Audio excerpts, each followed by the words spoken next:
ముదిరాజుల ఐక్యత వర్ధిల్లాలి, ముదిరాజుల ఐక్యత వర్ధిల్లాలి. జై ముదిరాజ్, జై ముదిరాజ్.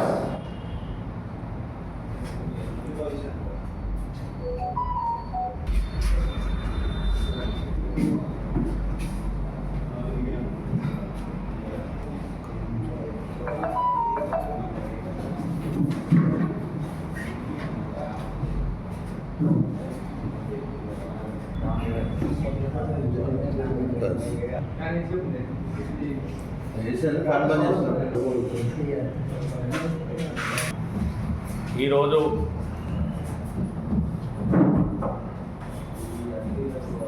రాజన్న సిరిసిల్ల ముదిరాజ్ సంక్షేమ సంఘం ఆధ్వర్యంలో మరి నిన్న కాంగ్రెస్ ప్రభుత్వంలో మరి ముదిరాజ్ బిడ్డ అయినటువంటి వాకిటి శ్రీహరన్న గారికి నిన్న కాంగ్రెస్ ప్రభుత్వం వారికి మంత్రి పదవి ఇవ్వడం జరిగింది.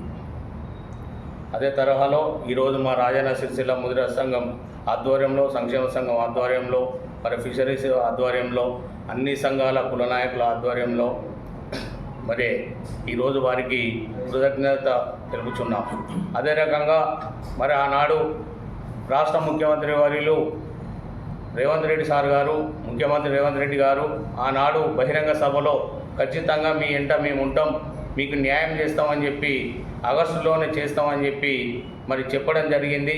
అదే తరహాలో మరి ముదిరాజ్ బిడ్డ అయినటువంటి శ్రీహరికి మంత్రి పదవి ఇవ్వడం చాలా గర్వకారణం అని చెప్పి మరి మా రాజన్న సిరిసిల్ల సంఘం తరఫున కాంగ్రెస్ ప్రభుత్వానికి, మరి వారి మంత్రివర్గ సహచరులకు, మరి ఇక్కడ ఉన్నటువంటి కాంగ్రెస్ నాయకులకు, మరి ఇక్కడ ఉన్నటువంటి కేకే మహేంద్రన్న గారికి, ఆది శ్రీరన్న వారికి, పొన్నం ప్రభాకర్ గారికి, శ్రీధర్ బాబు గారికి, మా ఉమ్మడి జిల్లా మంత్రులైన అందరికీ కూడా మా సంఘం తరఫున కృతజ్ఞతలు తెలియజేస్తున్నాం.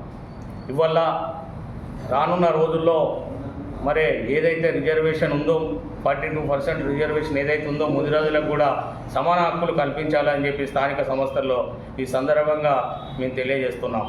ఇవాళకి చూస్తే పోయిన సంవత్సరం కంటే ఈ సంవత్సరంలో ఇంకా కూడా ఫిషరీస్ చేపలు కూడా ఇప్పటి వరకు వేయడం లేదు. అది కూడా మీరు దృష్టిలో పెట్టుకొని తొందరలో చేపలు వేయాలని చెప్పి కూడా వాళ్ళు చేపల పిల్లలు పెంపకం చేయాలని చెప్పి కూడా ఈ సందర్భంగా నేను తెలియజేస్తున్నాను.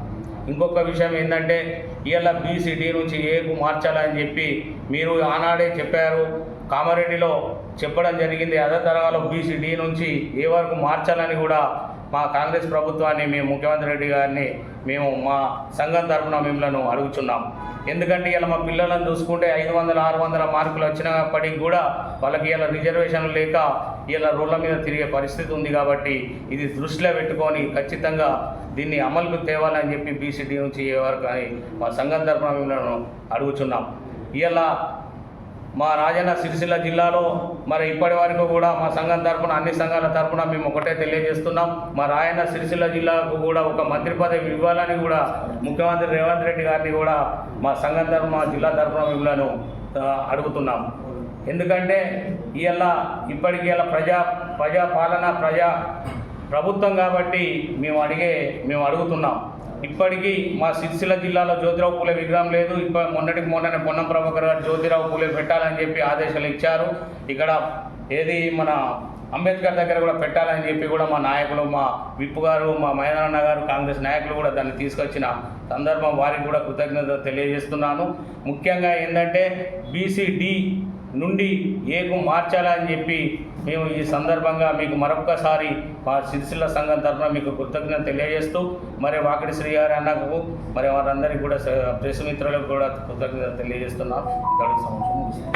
ఏదైతే తెలంగాణ రాష్ట్రంలో అత్యధిక జనాభా కలిగిన ముదిరాజులకు ఇలా ప్రభుత్వంలో అత్యున్నత స్థానాన్ని కల్పిస్తూ ఇలా ప్రజాప్రభుత్వంలో రేవంత్ రెడ్డి గారు ఇచ్చిన మాట ప్రకారం ఏదైతే బహిరంగ సభలో ముదిరాజులకు నేను మంత్రివర్గంలో తీసుకుంటాను ఏదైతే హామీ ఇచ్చిండో ఆ హామీ మేరకు నిన్న మక్తల్ ఎమ్మెల్యే వాకటి శ్రీహరి ముదిరాజు గారిని మంత్రివర్గంలోకి తీసుకొని ఇచ్చిన మాట నిలబెట్టుకున్నందుకు ఇలా రాష్ట్రంలో ఉన్న కాంగ్రెస్ ప్రభుత్వానికి, కాంగ్రెస్ నాయకత్వానికి, అలాగే ముఖ్యమంత్రి రేవంత్ రెడ్డి గారికి, మంత్రివర్గానికి, వారందరికీ సిరిసిల్ల జిల్లా ముదిరాజ్ సంక్షేమ సంఘం పక్షాన విధంగా ధన్యవాదాలు కృతజ్ఞతలు తెలియజేస్తూ ఉన్నాం. ఇలా ఎందుకంటే ఇలా గత ప్రభుత్వాల్లో ఇలా ముదిరాజులు అనేక విధాలుగా రాజకీయంగా, సామాజికంగా, ఆర్థికంగా ఇలా వెనుకకు తొక్కిన విధానాన్ని మనం చూసినాం. కానీ ఇలా ప్రజా ప్రభుత్వంలో, ఈ కాంగ్రెస్ ప్రభుత్వంలో ఇలా ముదిరాజులను ముందుకు తీసుకొస్తున్న విధానానికి ఇలా యావత్ తెలంగాణలో ఉన్న ముదిరాజ్ సమాజం అంతా ఇవాళ ఈ ప్రభుత్వానికి అండగా ఉంటామన్న మాటను ఇలా సిరిసిల్ల జిల్లా వేదిక నుండి తెలియజేస్తూ ఇవాళ ప్రభుత్వం ఇంకా ముందు కూడా రేపు జరగబోయే స్థానిక సంస్థల ఎన్నికల్లో ఇలా ఎన్నికలు ఇచ్చిన హామీ మేరకు స్థానిక సంస్థలో 42% రిజర్వేషన్ కల్పించడంలో కావచ్చు, ఇవాళ దాన్ని ఇంప్లిమెంట్ చేయడం కోసం వారు చేస్తున్న ప్రయత్నాలకు కూడా మేము కృతజ్ఞతలు తెలియజేస్తూ రేపు జరగబోయే స్థానిక సంస్థల ఎన్నికల్లో ఇలా సర్పంచులుగా, ఎంపీటీసీలుగా, జెడ్పీటీసీలుగా, జెడ్పీ చైర్మన్లుగా ఇలా ముదిరాజులకు అత్యధిక స్థానాలు కేటాయిస్తారన్న నమ్మకం కూడా మాకుంది. ఇలా రాబోయే రోజుల్లో మీరు కాంగ్రెస్ ప్రభుత్వం ముదిరాజులకు అత్యున్నత స్థానాలు కల్పించాలని ఆశాభావం వ్యక్తం చేస్తుంది.